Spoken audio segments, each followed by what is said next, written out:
Florida. And so Alan is here today to introduce us to air transportation and specifically talk about long before airline deregulation. So welcome. Great. Thank you, Rob. Very esoteric topic. Before I get into it, though, I know here in Portland and specifically the programs you work with are focused on non-motorized transportation, public transportation, but as sort of a booster of air transport, at least for long-haul transportation, you really can't beat the economy of airplanes in many cases. Planes today are getting something like around 70 passenger miles to the gallon, and they're doing better and better. Today's USA Today has a story on fuel economy of aircraft. So I'm not advocating on short trips. Certainly, train beats air transport, and 6 people in a car will beat an airplane. But comparing 1 or 2 people in a car versus an airplane today gets better fuel economy, especially with a fully loaded airplane. And if you've flown recently, you know planes are jam-packed to the point of being unpleasant. And in terms of my background, I have a master's in civil engineering, specialty in transportation from ITS at UC Berkeley, and I have a PhD in geography, and specifically in geography I specialize in geography of transportation. Put this up because we so much publicity today about low-cost airlines, no-frills airlines. Of course, every airline today is a no-frills airline for just basic reason of survival. But little do people know that right after World War II, and this is an area that I've focused on quite a bit, there were a bunch of like Southwest Airlines wannabes. However, it was a very heavily regulated business at the time, and for a variety of reasons they were put out of business. And my background here, again, I'm with Embry-Riddle, where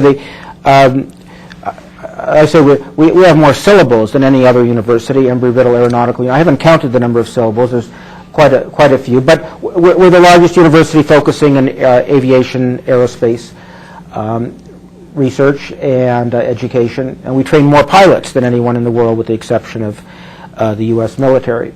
And a few years ago, I was the Alfred Verville Fellow at the National Air and Space Museum, where I started working on this project. I'm currently still a research associate with the Smithsonian in Washington. So we think about affordable flight, and again, something many of you, and I fly 52 weeks a year, something like I don't want to think much about since it's just so unpleasant, but it is cheap. At least it's been cheap until very recently, and now with fuel prices going where they are, sort of all bets are off. But we've benefited from low fares for the last 20 or so years, with all sorts of repercussions, and we can talk about those later. I'm sort of writing the epitaph for World War II veterans who are, most of them have passed now, but I don't know, maybe a quarter of the World War II veterans are still alive. When they came back from the war, America had become an air-minded country. World War II was very much an air war,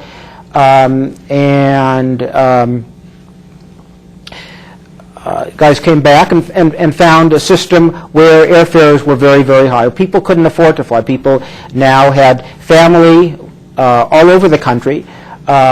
People in the military came out to the West Coast, liked the West Coast, stayed here, but family couldn't afford to come out, except, say, by bus or train.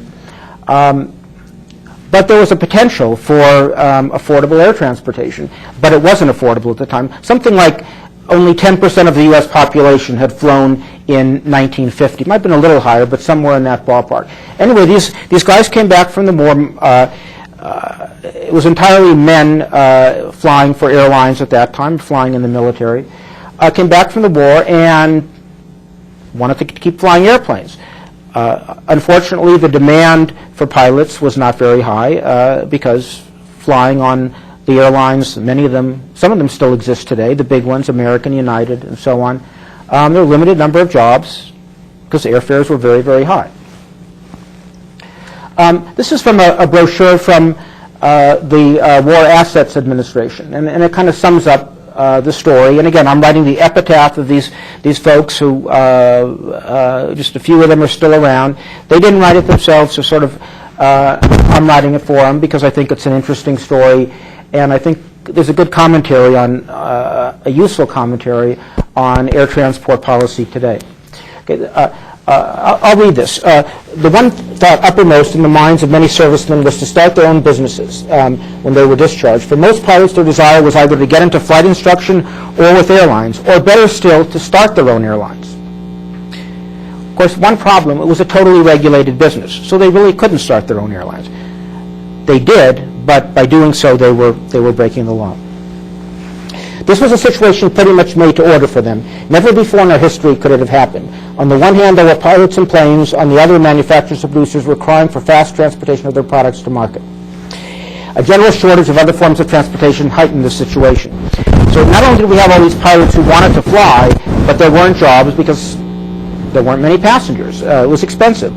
But there were also planes available dirt cheap. Literally thousands of transport planes that the military no longer needed. Many of them had just come off the assembly lines and the war had ended.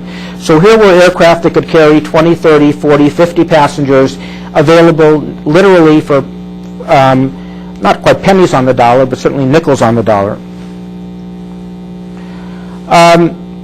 So two issues. First issue, I've already mentioned, it was very expensive to fly.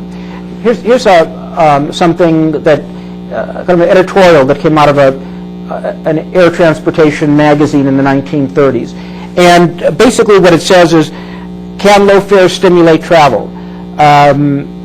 And, well, we really didn't know because fares were just so high.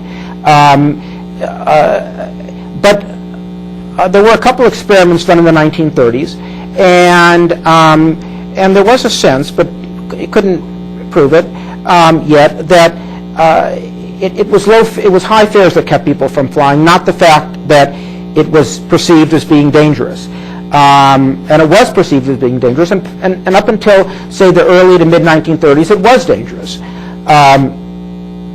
In fact, your life insurance policy was null and void if you got on a commercial airliner prior to, say, the DC-3 era in the mid-1930s. However, a consensus was that it wasn't, the low fares would generate a tremendous amount of traffic, despite the fact that a lot of people were afraid to fly. I have some kind of funky old ads from that era. Here we're right after World War II, and what we had is these pilots coming back, finding a totally regulated business. You know, all modes were regulated at that time, motor carriers, rail, air. But coming back to a system where they couldn't start an airline. They had to get a certificate from the government. Certificates were issued in 1938 by the Civil Aeronautics Act of 1938. And the reality is no new airlines were allowed in the business for another 40 years. It's hard to determine whether that was the intention, but that was the reality.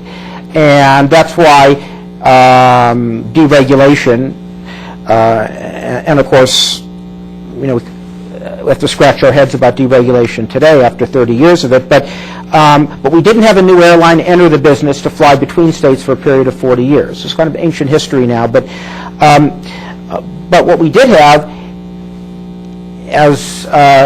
as we quickly found out after the Second World War, was a tremendous amount of pent-up demand, but people who couldn't afford to fly. So into this environment came what were called the independent airlines, where they became known, probably better known as the non-skids or non-scheduled carriers.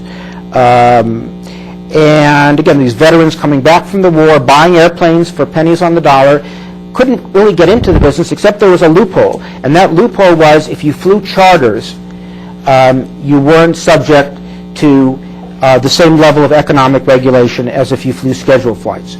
It was easy to get into the charter business or non-scheduled business. And that's what these guys did. There were literally hundreds of them in the late 1940s. Hundreds of small airlines that got airplanes for nickels on the dollar operating charters. Well, there wasn't that much charter business. There were restrictions on charters. It had to be a defined group, like a church group or a school group or a military group. But there was a tremendous demand for scheduled air transportation. So what these guys did is start operating, calling their services charters, but in fact they were scheduled. In other words, operating 2 or 3 flights a week and trying to hide this information from the federal authorities. The federal authorities had no regulations at the time. What is a charter? Is it 1 day a week, 3 days a week? So these companies calling these flights charters, but in fact they operated on something approaching a schedule. Therefore, a direct threat to the survival of American, United, TWA, which hasn't existed for a while, Pan Am, all the big names that we know today. So you look at this chart, you see, should we have allowed more airlines in the business? The airlines were regulated in 1938. Again, similar to what we saw in motor carriers and rail. Traffic had grown, or revenues had grown by a factor of 40-fold between the time airlines were regulated and 1954, which is still a hell of a long time ago. But and if we go up to today, we see something like in the ballpark of 1,000 times the air travel today that we had back in 1938, and even at the time of airline deregulation in 1978. We're talking about many hundreds of times the amount of air travel and revenues, and even accounting for inflation. So we really have this business taking off. Why was it taking off? Even though it was highly regulated, it was just tremendous increases in technology. Much bigger planes, much faster planes, tremendous increase in productivity. Whereas a pilot and a co-pilot and perhaps a flight engineer could move hundreds of people at twice the speed than they could just a few years before.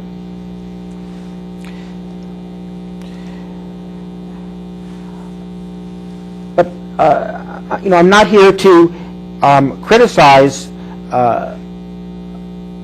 federal regulation, except I think even among those who are unhappy with airline deregulation, and there's plenty of people who are, it was very much heavy-handed regulation. And there was and in the early days there was a subsidy involved. In fact, subsidies still exist in the air transportation field for trips, for very short trips. Between small cities and major hubs. So, for example, you can find somewhere in the ballpark of 50 cities in the lower 48 and a lot more, and a number in Alaska that today still get subsidies to provide air service. It's controversial, but back in the 1940s and 50s, there were subsidies to provide all service. It was determined that it was uneconomic business without subsidies at the kind of fares you could charge.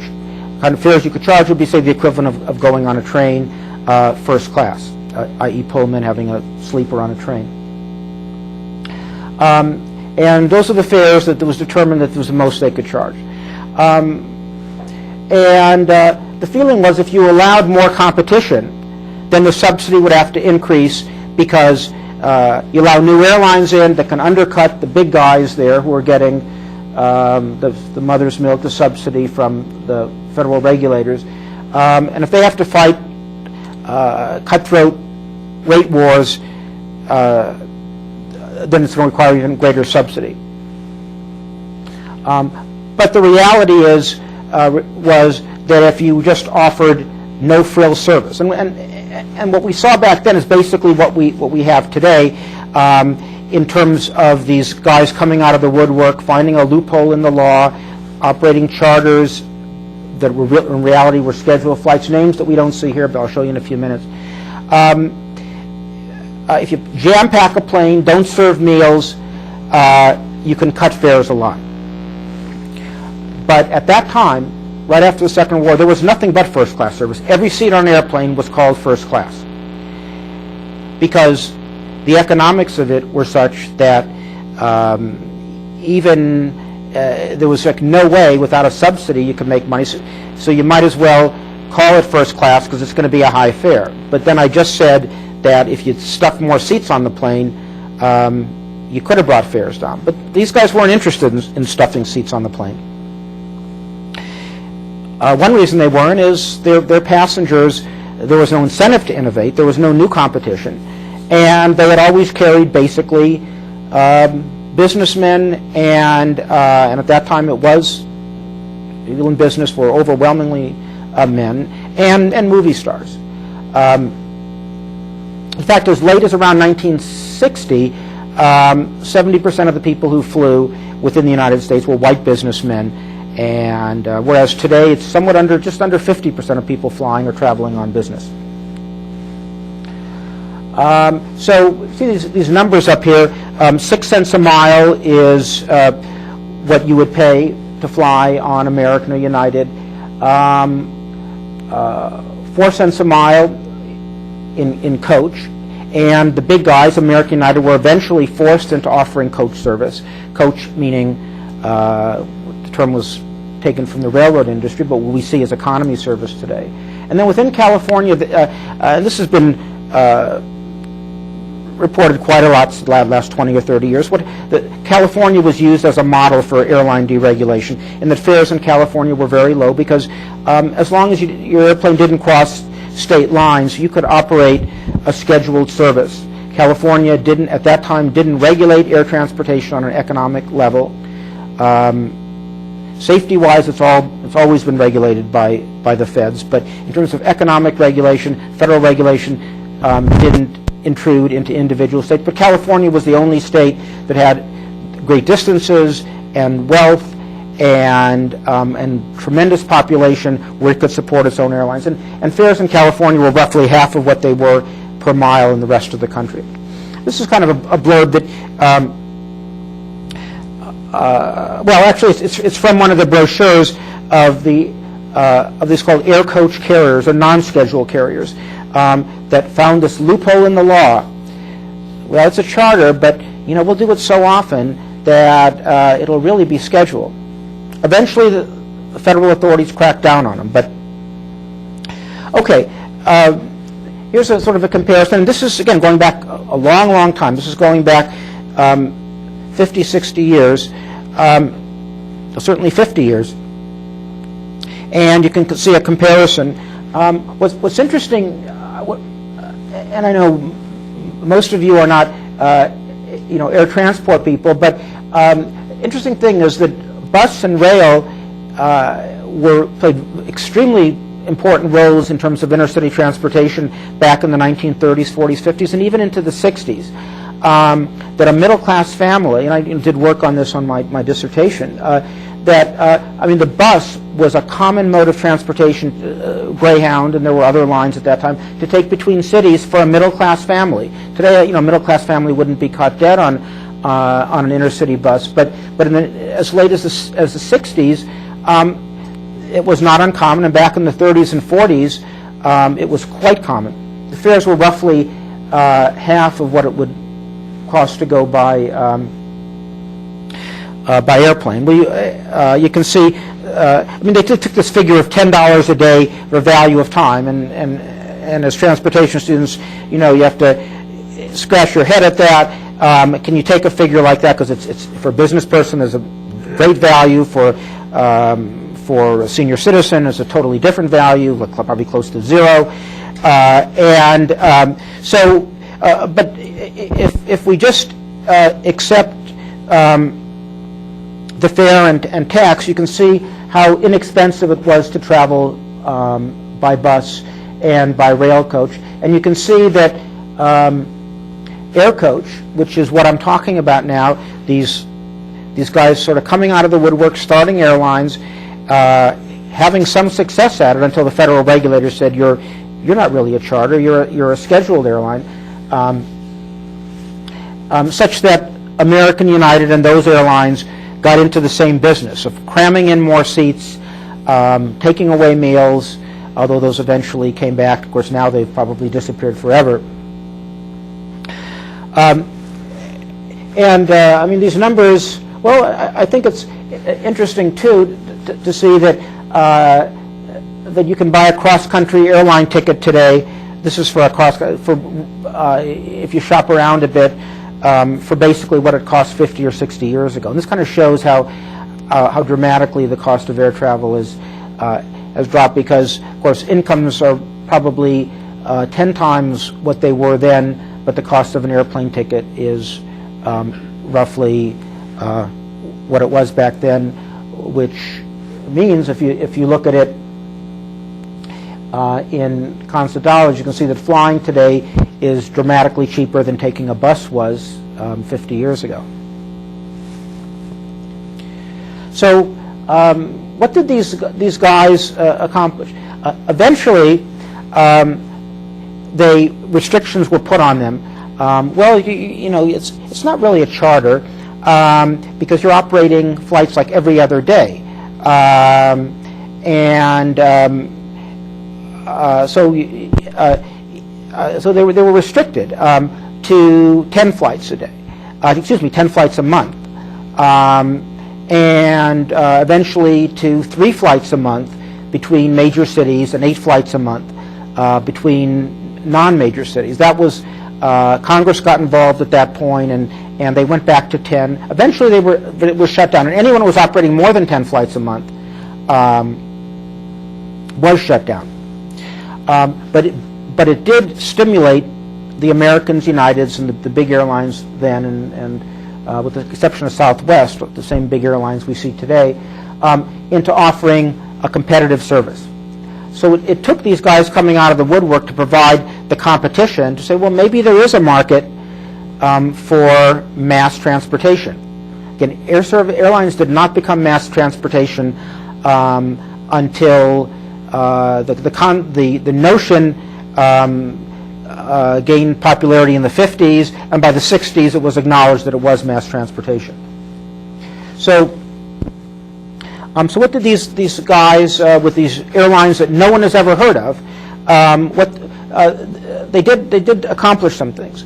They were the first major success at true economy air service, and this was right after the Second World War, or I say commercial flight for the common man. And when I say grandfather firms, I mean the big airlines, American and United, and I'm trying to think of the names now, but so many of them have disappeared, I lose track.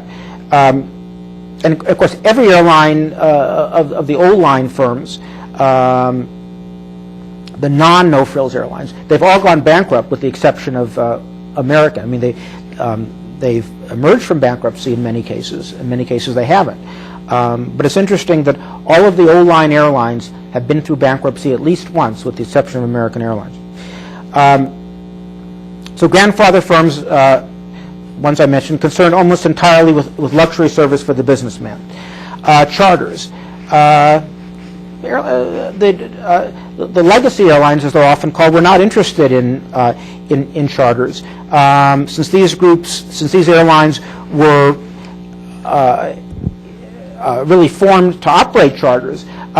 They push that business. Of course, with a charter, you can get the maximum economy because the flight is only going to go when you have a full plane, and typically a charter is not for business people. It's for people who want a low fare, so you can cram in as many seats as possible. And air freight is significant. The old line airlines were not interested in freight, except if it was very, very high value stuff called Air Express, shipping some flowers. They weren't interested in the movement of stuff, high value stuff that would have gone by truck but could possibly go by air. And in fact, in that field, the government saw fit to regulate an entirely new class of airlines. The most well-known one is, I'll get to in a minute, was called Flying Tiger. It was acquired by FedEx in 1989. What did these guys do? Well, we already talked about charters.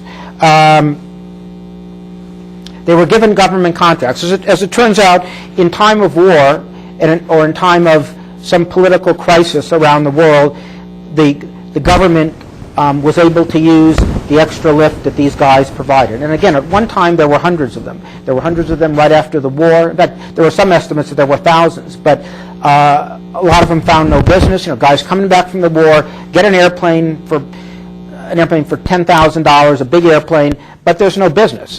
You couldn't find business. You weren't a good business person. And there were those who crashed every plane they owned. So now they only own 2 or 3 planes. And then there were those, too, that had a better safety record than the big guys. So it was entirely a mixed bag and really out of control. And I say out of control because you had this tremendous, again, I would point out again, this tremendous pent-up demand for people to see their friends and family, but airfares were exorbitant, except on these guys. At the time of the Berlin airlift, right after the Second World War, late 1940s, the Korean War, various military political crises around the world. These guys came in and provided extra lift. American, United, Pan Am, they didn't have extra airplanes sitting around to take supplies over to Berlin or to Korea. But these guys did. They had these planes sitting, these old planes they bought for nothing. They're sitting around. They got pilots, and they did a tremendous amount of work in the Berlin airlift and the Korean War. Of course, when there wasn't a crisis going on, these guys had to find other sources of business, which was finding this loophole in the law and flying charters that were in fact scheduled flights, and causing the government to pull their certificates and or their registrations and put them out of business.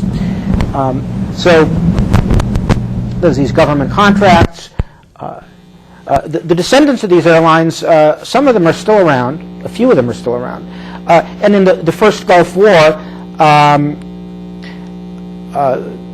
we found that some of these guys, or the ones that still existed, were carrying a tremendous amount of stuff over. Again, most of them are gone. Actually, there's one that's only left sort of that's still left in its like primordial form, and that's World Airways, which is kind of a insignificant carrier today, but did a tremendous amount of work during the Vietnam War.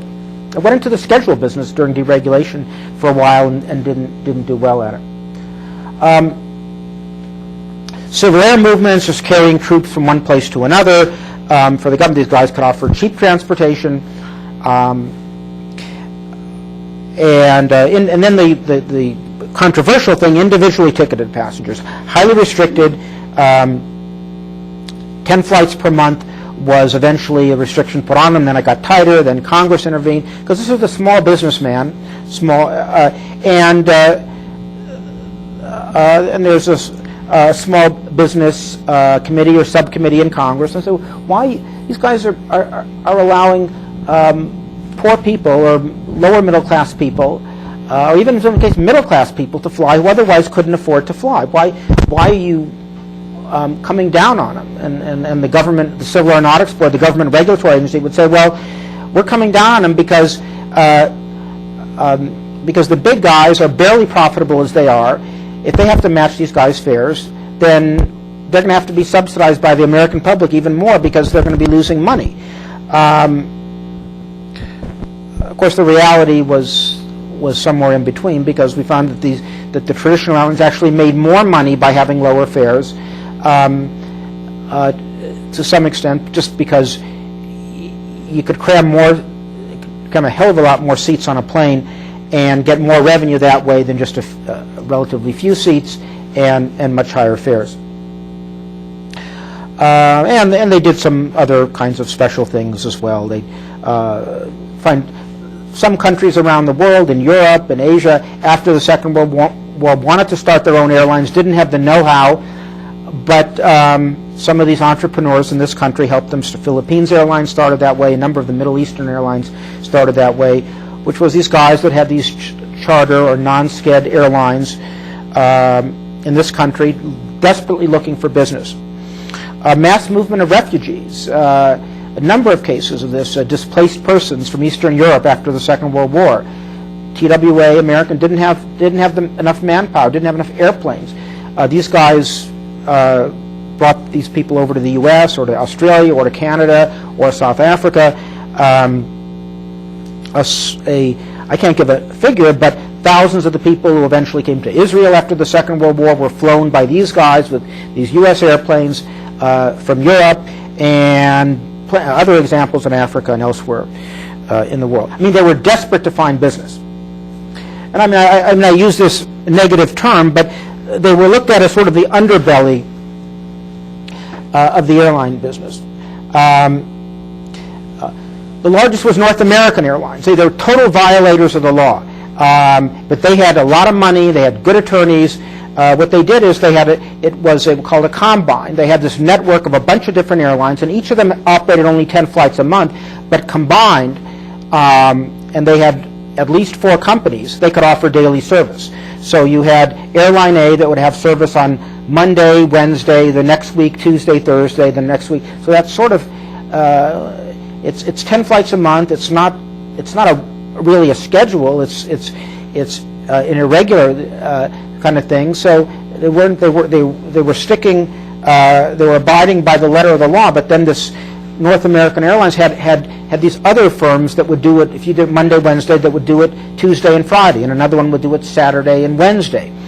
And you'd go into one travel agency, and they would offer you daily service on these airlines that weren't supposed to be offering scheduled service. So they had this whole shell game going on. Eventually, they were shut down. But in the meantime, the guys who ran it all became millionaires, and offered safe transportation. This airline had a better safety record than most of the big airlines that we know today. But they could only become, I don't know if I can go that far, but I could say that one of the reasons for certain they were safe is because they were very, very profitable.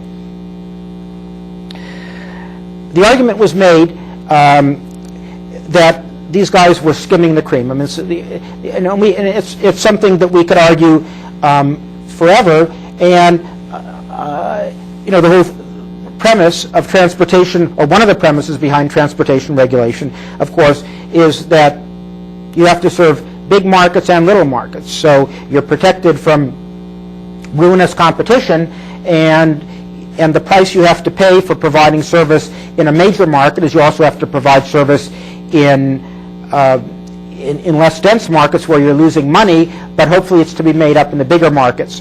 And if you allow someone to skim the cream, i.e. come into the big market like San Francisco, New York, with a $99 fare, you're no longer going to have a surplus to subsidize service to small cities.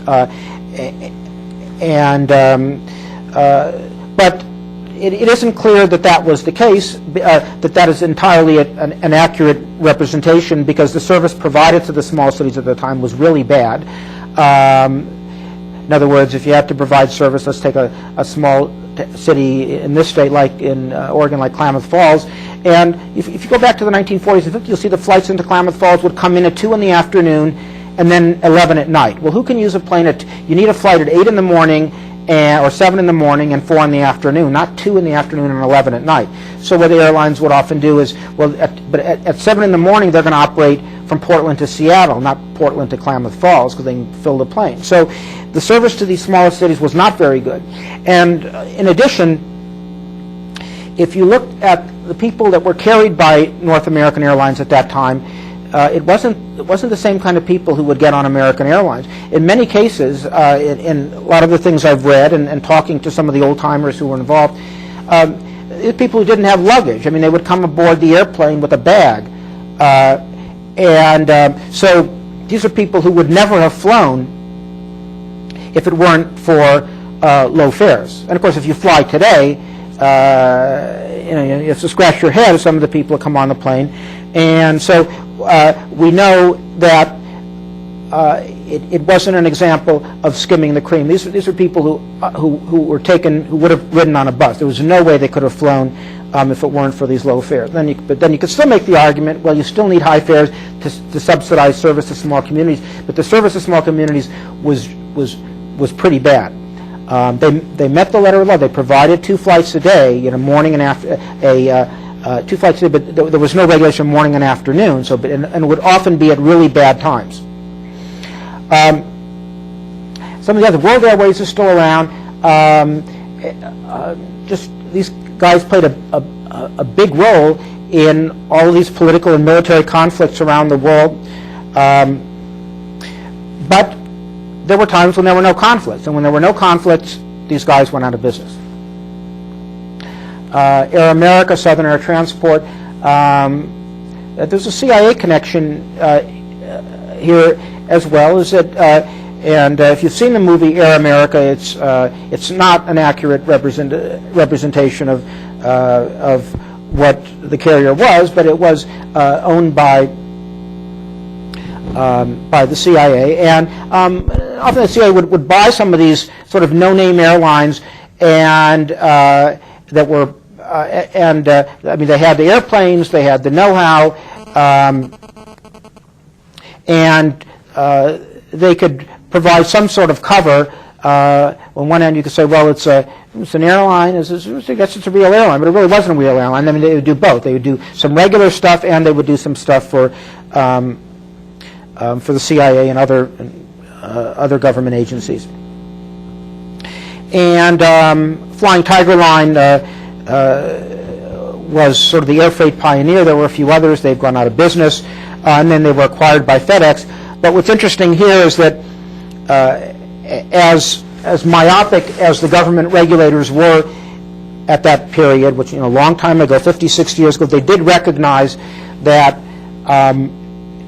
air freight was something that the traditional airlines, the legacy airlines today, and that were around then, they weren't paying much attention to.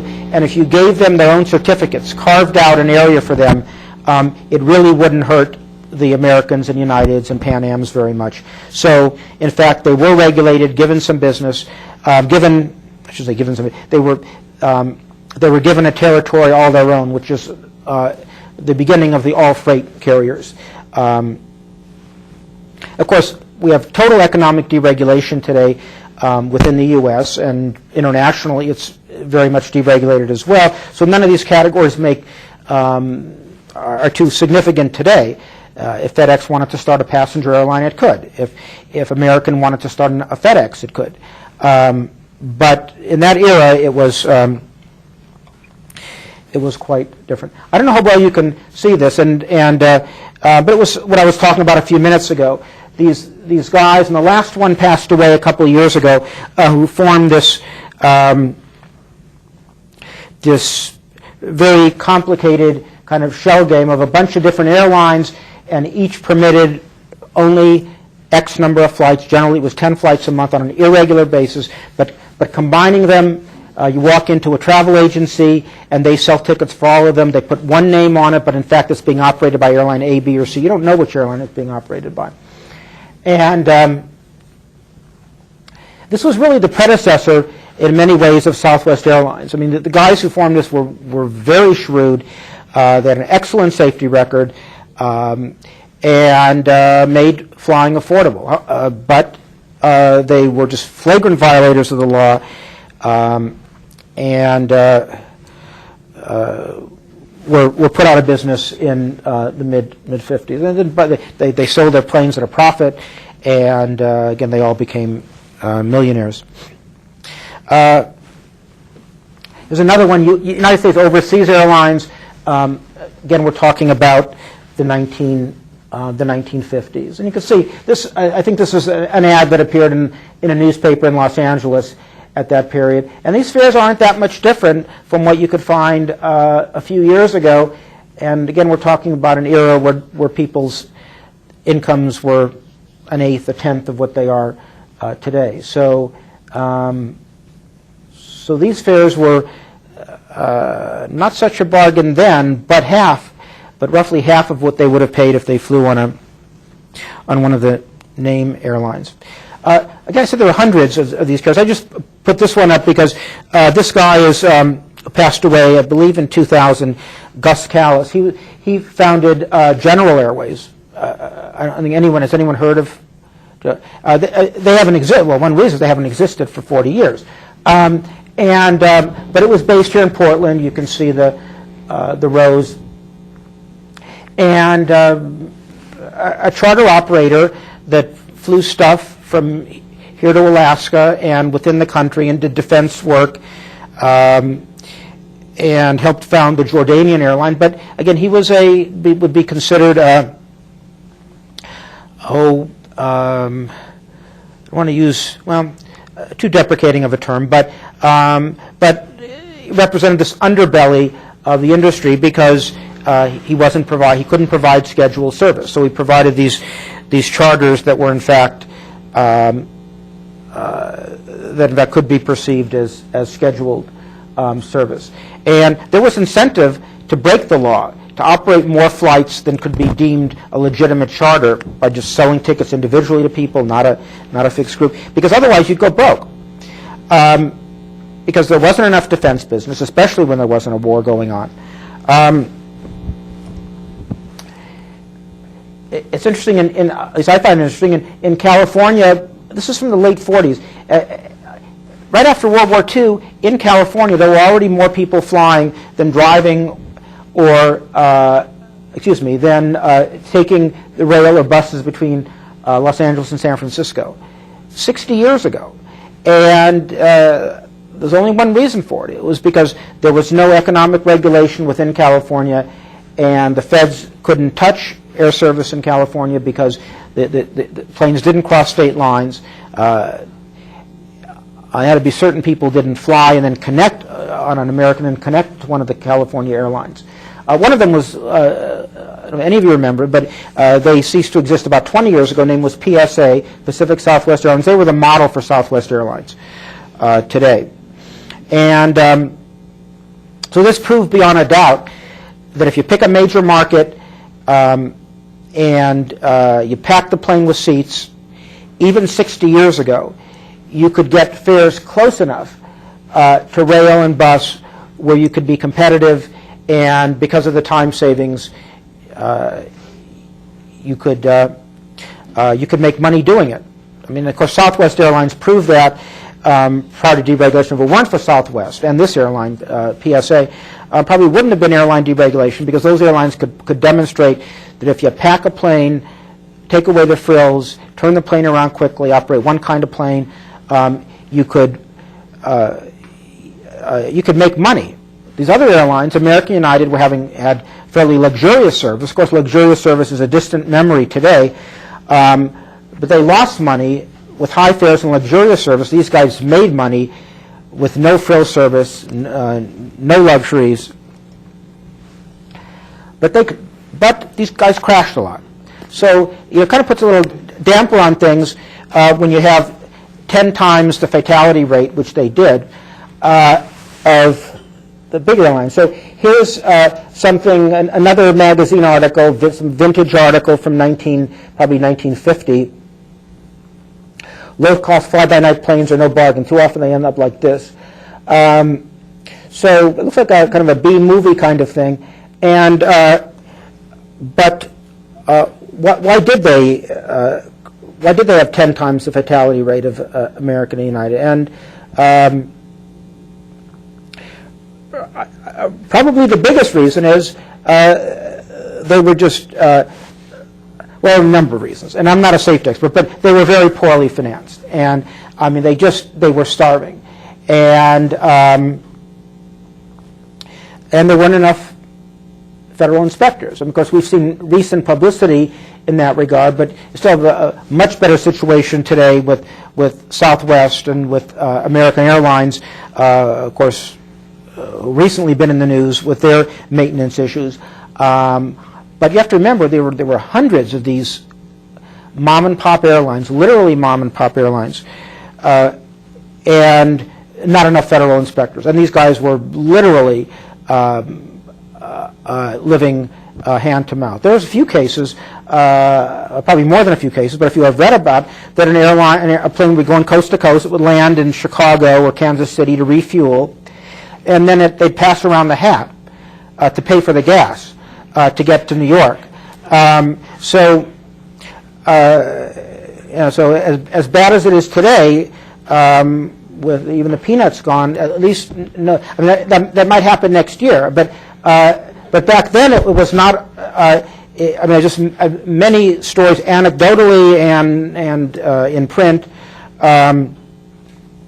about a plane just stopping, a refuel, and doesn't have enough money for gas. So under those conditions, there's not going to be enough money to keep the plane properly maintained, especially if there aren't enough inspectors to go around with these hundreds of airlines that appear and disappear. But you have to ask yourself the underlying question: and why is this happening? And it's happening because there was a tremendous pent-up demand for people to see their families and or travel and go to Florida or go to some other place for a vacation, but they couldn't afford to fly on a regular airplane. So these guys came out of the woodwork and provided a service. So unenlightened government regulation, in my opinion, at the time. I should point out that, and I already have a couple times, but I'll mention it again, the largest of these companies, the most flagrant violators of the law, the ones that found ways that had good lawyers, good lobbyists, and throw smoke and mirrors at the government regulatory authority, had an excellent safety record. So it's a case of some very bad ones just totally tarnishing this industry. And there was probably a more enlightened way of handling it. There most certainly was, but it never happened. I don't know how well you can read this one. This is from a Washington newspaper in the early 1960s. And it has the bird as non-scheduled fly-by-night fringe operators. And the caption is, "One bird that must have its wings clipped." In 1962, the government said that the circus is over. These fly-by-night companies need to stop providing anything other than strict charters. They can't keep operating head-to-head with American and United. There had been a number of very spectacular crashes at that time in the early 1960s. And even though Americans and many politicians were thirsting for affordable air transportation, the jet age had begun.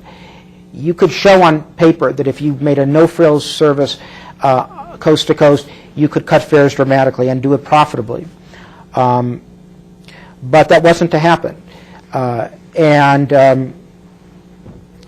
some point, by 1962, it became politically inadvisable to continue allowing these guys to just do anything they want, or allowing them to at least do something other than very strict legal charters, and not allow them to provide 10 flights a month or anything that would compete in any direct way with the airlines, the Americans, Uniteds. So Congress passed a law that gave the regulatory authority the power to change the regulations such that these guys could only do certain things, which was basically just charters. And again, they had a lot of backers in Congress for a while, but there was just these spectacular accidents and just made it politically inadvisable. One of them involved a plane full of military troops just going home for the holidays, and another was a college football team. Most of them perished in one of the planes. So this was one of the carriers at the time. Just have a few more slides. Transocean. They were one of the larger ones, and they sort of abided by the letter of the law and did mostly military charters. Did some individually ticketed flights in competition with the Americans and United, but mostly they stuck by the letter of the law and they went broke. Just wasn't enough charter business, wasn't enough military business. You had to offer some scheduled flights to fill the planes when there wasn't any military business going around. This is sort of an era that never came. This is a depiction of a Transocean Airlines 707 jet. They went bankrupt before they were able to get a jet. And there's just a couple slides of from ads from that era. So they a giant economy fleet. They tried to be something they weren't, to present the image to the public that they were a real airline. But the reality is there was fine print at the bottom. We only our schedules here are examples. Call the airline. Call us for more information. And then when they didn't, and when you called them, they had a daily flight. The government regulators would do that, and as well, and say you're breaking the law. We're going to put you out of business. So, what did it mean? It meant we went into sort of a dark age in commercial aviation from the early 60s. Most of these airlines were out of business by then anyway. But from around 1960 until around 1980, it was quite expensive to fly, although there were tremendous advances in commercial aircraft at the time, in terms of productivity, fuel economy, size, speed, all these things.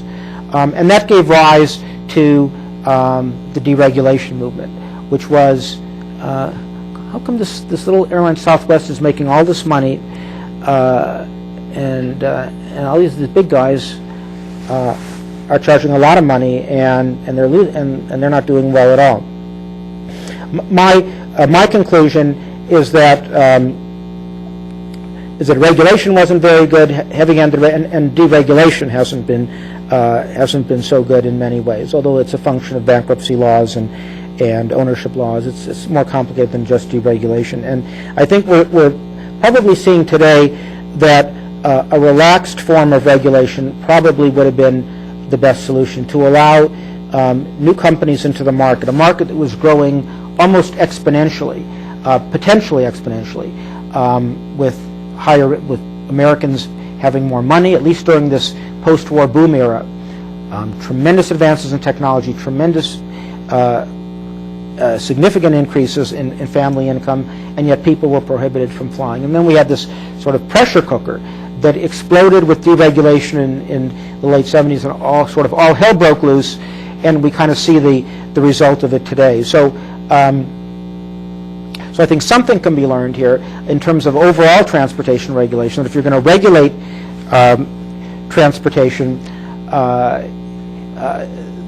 it needs to be one that permits some level of competition and some level of new entrants, entrepreneurs getting into the business, to provide a yardstick for comparison, to see how good is regulation going. We're only going to know if you perhaps allow new companies who've proven themselves in some way into the field, so they can provide, again, a yardstick for comparison. And I'll stop there and then open it up for some questions. And I'll remind people to use the microphones when they ask questions to the people on the web. And we do actually have about a dozen people watching. So remember to use Good. the microphones. Yes, back there.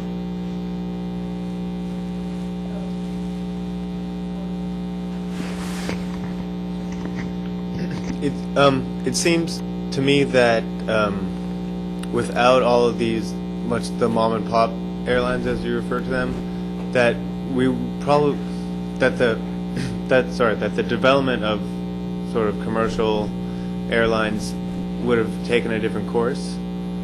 I mean, do you think that if without these mom and pops, if the strict regulation of the big airlines, we would have had a much different development of the commercial airlines? Yeah, I mean, I don't have a crystal ball, but that's certainly the conclusion I've come to, and other observers have. There was no incentive for the Americans and Uniteds to offer economy service, And they were dragged sort of kicking and screaming into doing it because these guys were doing it, and the government regulatory authority said, if you want to get rid of these guys, you're going to have to start doing what they're doing. And that's right. And if that hadn't happened, I still think that eventually we would get somewhere close to where we are today, because simply within Texas and California, we had a similar thing going on, which was, it's been tried in other states as well, but it turns out only California and later Texas were big enough for intrastate airlines. So I'd say yes and no. I mean, we wouldn't have seen coach service come in, when it did. It was kind of an all-luxury thing until these guys came around, and it was only because of these guys that we started seeing coach or economy service on the big airlines. I think you were next. Have you tried at all in your research to try and, quantify the amount of the number of flights that these people were making, these sort of unofficial airlines were making? Yeah, I have those numbers, and at no point was it more than 10%. It was 10%, probably closer to 5% of the number of flights that were operated by the Americans and Uniteds and TWAs and so on. And of course, they were required to present the numbers to federal authorities, and often they didn't. So it's sort of speculative, but by the number of airplanes they had, the people have looked into it, but it was never a major threat. Although the one big guy, North American Airlines, they actually, at their zenith, were larger than some of the airlines that were considered trunks, with trunk meaning what are called majors today, the big airlines, but the smaller of that group. So at one time, North American carried more people than Continental, Western, National, companies. Most of those no longer are around, but so they became a very significant force. But at no time as a group did they carry more than 5 or 10% of the passengers. However, 5 or 10% can make all the difference. Even today, if we had all the low-cost operators, formerly we called no frills, but any plane today is no frills. So it's better to say low cost, low operating cost. Southwest and its partners, or its brethren, carry about 30% of passengers today. But their influence is total to the cities they serve. And even 10 years ago, when the percentage was 20%, it was very significant. Because to most people, a seat's a seat. And if someone charges $99, you have to match that fare. So the answer is they were never very big, but you don't have to be very big to totally change the perspective on fares or to change the market. Yes, sir. Oh. I wonder if you see any correlations between the regulation period in the United States, so that kind of experience, and the recent low-cost or cheap fly that has been developing in Europe in the past, I would say 7 years, where fares has been dramatically reduced, especially if I think about airplane companies such as Ryanair, EasyJet, or something like that. Well, Ryanair is a particular case because they get great subsidies, but I just want to ask if you see the learning experience from European market, European airplane companies, and looking at the American experience, older American experience. Yeah, I mean, of course, Europe is coming at this maybe 15 years after the after the U.S. So I think that Europe is has this tremendous number of low-cost airlines today, Ryanair being the biggest one, and there's a number of others. But I think there's going to be a shakeout and many of them, if not most of them, won't survive.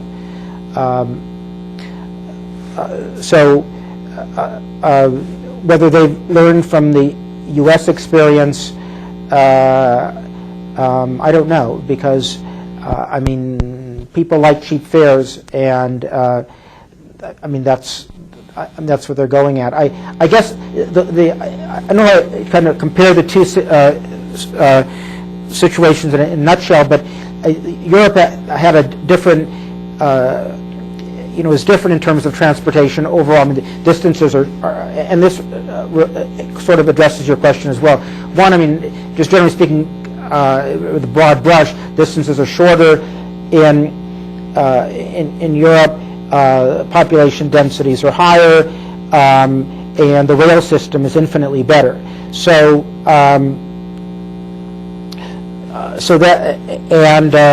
during this period since the Second World War, charters are responsible for maybe 50% of charter passengers, constitute 50% of all passengers in Europe.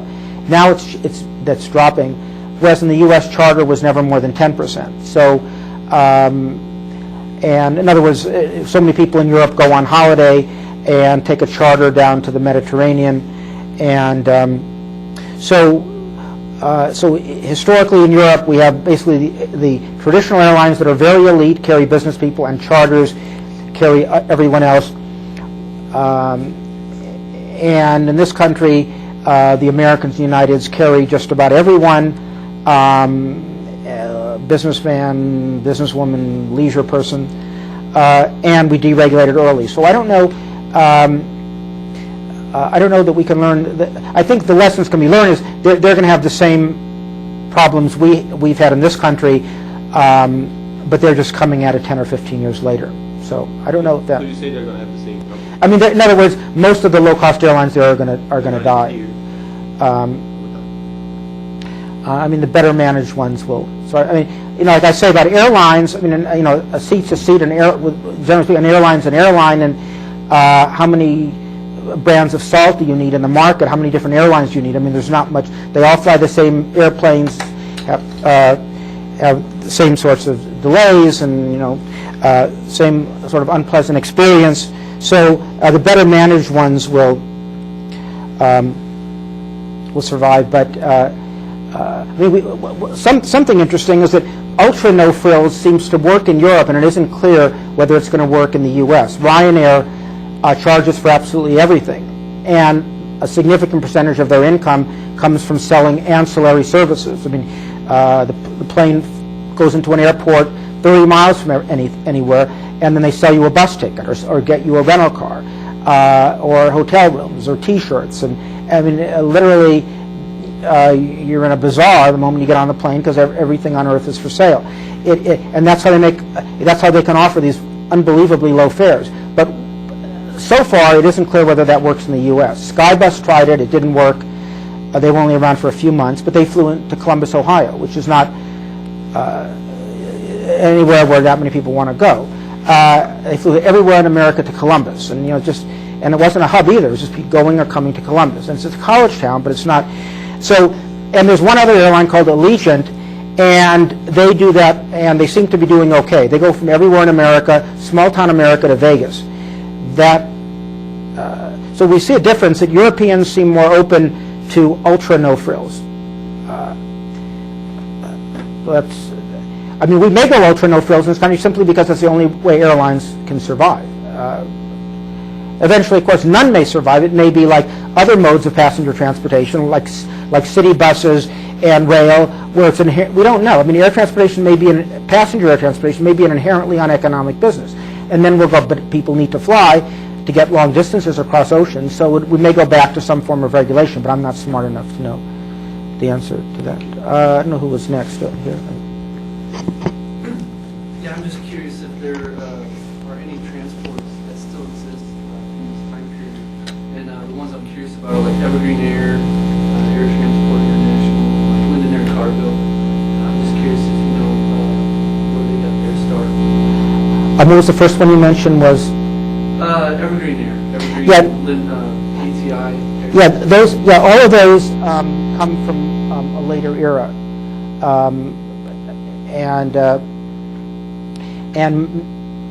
so they've never been in the business of providing individually ticketed sort of scheduled flights head to head with the major airlines. So they're all from a later era, and they're not like lawbreakers. They provide military charters, tour charters, and freight from this post-1962 era, where in fact an area was carved out for them. And the 1962 law, bad in the sense of it eliminated any mom and pop from going into the airline business, but good in that it carved out charters. It says you can do charters, and we'll protect you, and anyone else who wants to go into the charter business has to get a certificate from us too. And we're not going to allow unlimited number of charters because that'll hurt your business. So unfortunately, there wasn't that much charter business, but those are all from another era. Yeah, are there any that exist today, or was the Flying Tigers, was that one of the last ones? No, World Airways is one just went out of business. Let's see, ATA, American Transair, did a lot of military business. Today, today any of these airlines you mentioned can go into the passenger airline business too. It would be dumb because they likely wouldn't make any money, but they can. But World Airways and American Transair was in that category too, and they just went out of business. So, yes, sir.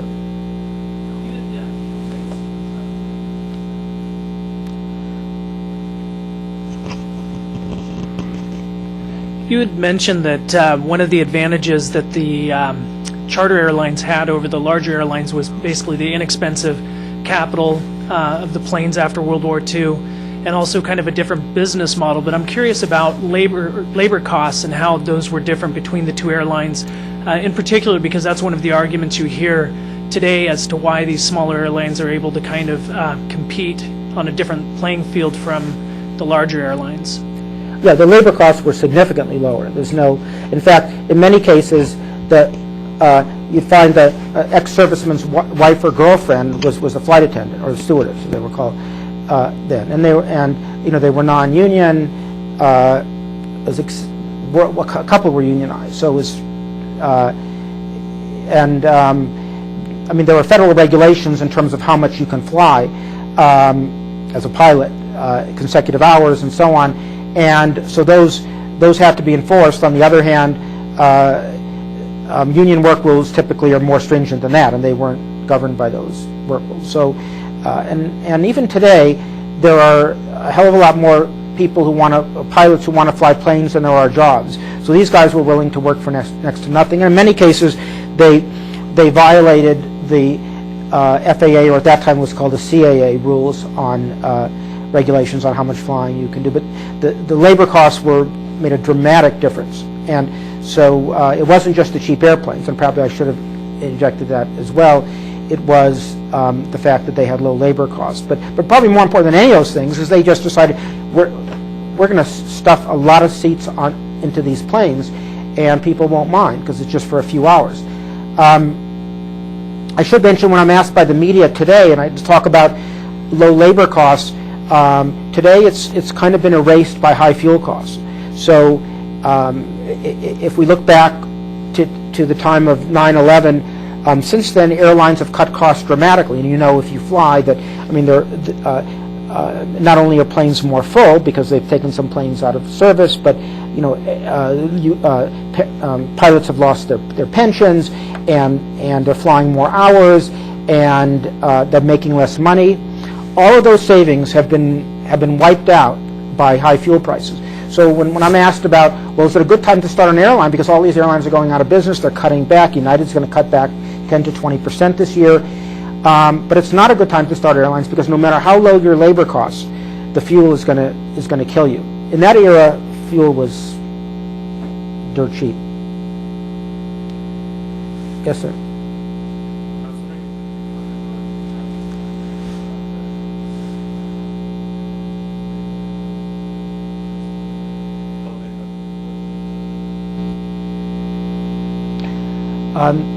These guys, the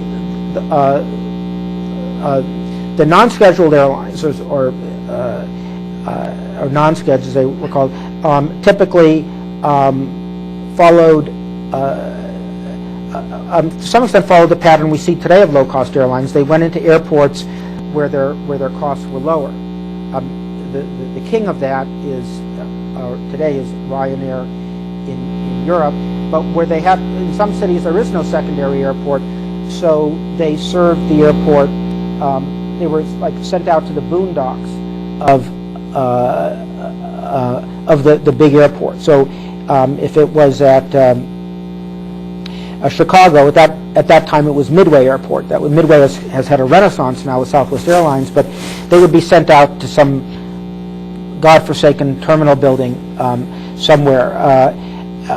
And same situation on some airports on the East Coast, like in Newark, where maybe there wasn't another airport, or there was space there, but they'd be sent out somewhere else. But when you say how they affected airport infrastructure, I wouldn't say that these non-scheduled airlines affected airport infrastructure very much, because they were seen as interlopers.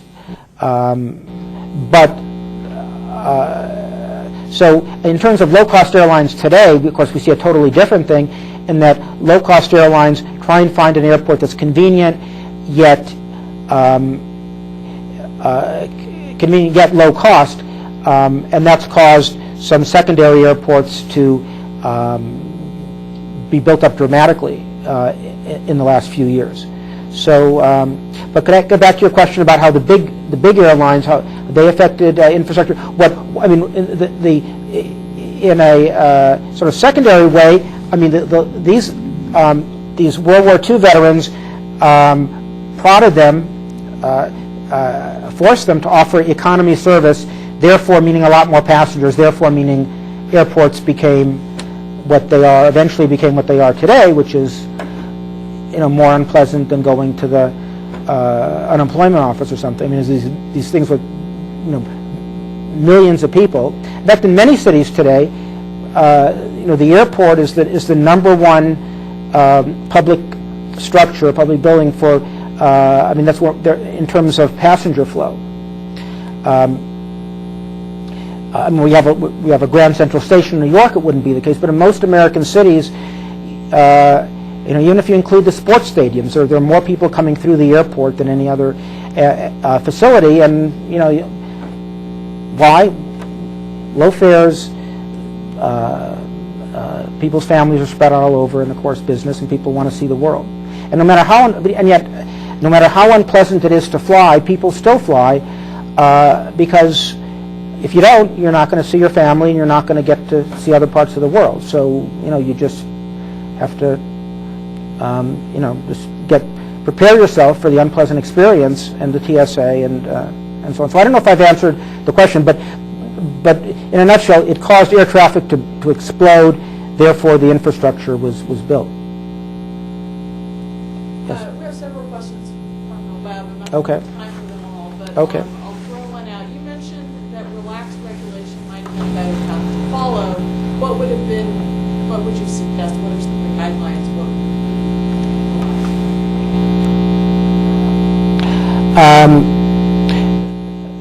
Of course, that's a difficult question, but as business expanded, I would have permitted new companies into the business that had financially and was properly financed, had experienced people from other airlines who wanted, people who worked for American or United, other. We can get into the business too, and we think we can do a better job, just like any business. So, it would have been difficult selecting from among the applicants, but it's been done before when the government carved out the freight carriers, carved out the local service airlines, the ones serving small communities. They did that. So,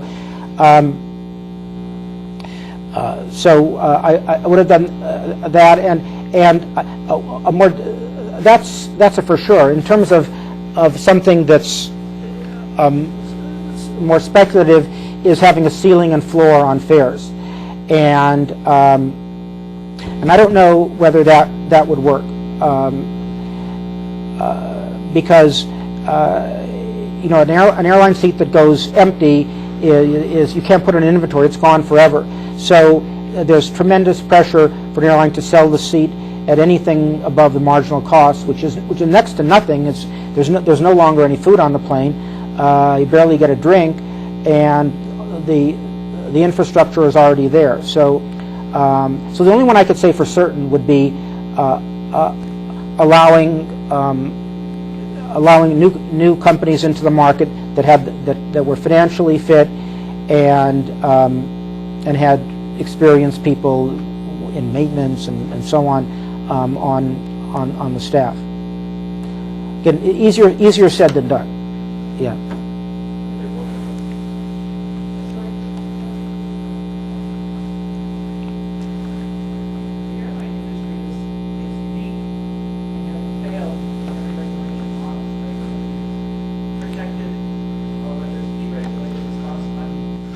Aggregate over, I think it's history. Do you have any understanding of? Do you have a recommendation for why it's the only one that's like that, or that it's likely to change? Yeah, I mean, I think it's the only one like it because it's the only one that's still carrying passengers. I mean, if we again, I think we look at other modes of passenger. I mean, in terms of freight, airline business is profitable, and UPS is profitable. FedEx is very profitable, and the industry as a whole is profitable. So I think it just comes down to carrying passengers. And I mean, of course, you guys study ground modes and intra-city transportation, but I think the experience, even going back to the stagecoach, for intercity movement of passengers is not good. It's not profitable. People are very necessitous. Unlike freight, you know, people demand a flight at 2, 4, 6. They need comfortable facilities. They have all kinds of needs, and they don't want to pay for them. So I really think the bigger issue is can unsubsidized public passenger transportation exist?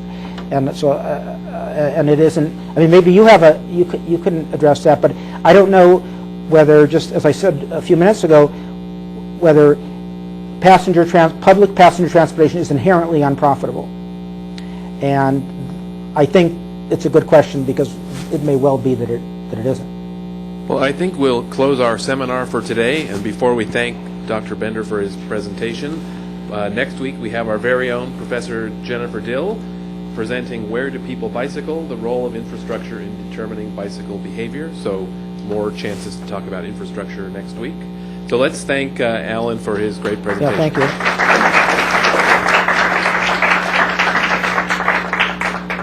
Bring your own food when you fly.